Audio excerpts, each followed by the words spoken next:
c'est un truc de ouf, comment j'ai du mal à courir. J'ai l'impression que mon corps, il a autant d'aptitude pour la vitesse qu'une enclume qui serait soudée au sol. Bon, je me console un petit peu en me disant que dans la vie, il n'y a pas que la force et la vitesse. Il suffit de grader les arbres. Enfin bon, vous allez me dire que les arbres, ouais, c'est celui qui a la plus grande vitesse, qui va le plus vite quand il est une jeune pousse, qui passe au-dessus de ses concurrents et qui survit alors que les autres sont plongés dans le noir. Mais si on regarde les espèces, l'être par exemple, il pousse aller 30 à 40% plus vite que le chêne. Normalement, le chêne, il devrait avoir disparu de nos forêts. Alors comment ça se fait qu'on a encore des chênes dans nos forêts? Parce que tout simplement, un chêne, c'est plus robuste.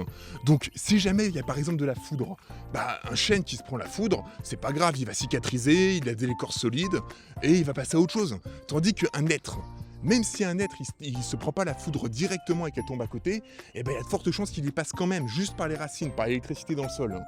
Mais dans les forêts d'Amérique centrale, il y a un arbre qui est encore plus fou. Eh bien, ces forêts-là, il y a toujours des éclairs qui tombent, et là-bas, c'est mortel. Un éclair qui tombe, en moyenne, c'est 9 arbres de la zone qui y passent. Et bien, cet arbre-là, c'est l'almendro. Qu'est-ce qui se passe avec lui? En fait, il pousse et il joue le rôle de paratonnerre. Il veut attirer la foudre. Et s'il se prend la foudre, c'est jackpot pour lui. Parce qu'il est comme le chêne, même plus que le chêne, il est ultra résistant. Avec la foudre, en plus, ça fait griller toutes les herbacées qu'il a sur lui, les lianes et tous les trucs parasitaires.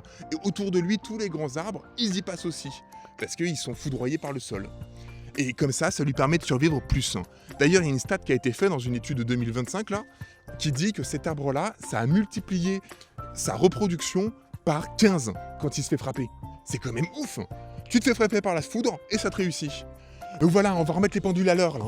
Parce que dans la vraie vie, il y a quand même pas mal de gens qui, sur terrain plat, au sens imagé, tout va bien, ils vont vite, ils sont fiers, ils sont forts. Mais dès que ça se gâte, c'est parfois d'autres personnes qui montrent qu'ils ont dans le ventre et qui sont plus efficaces en situation de crise. Ouais, c'est ce que je me dis quand je suis en fin de course.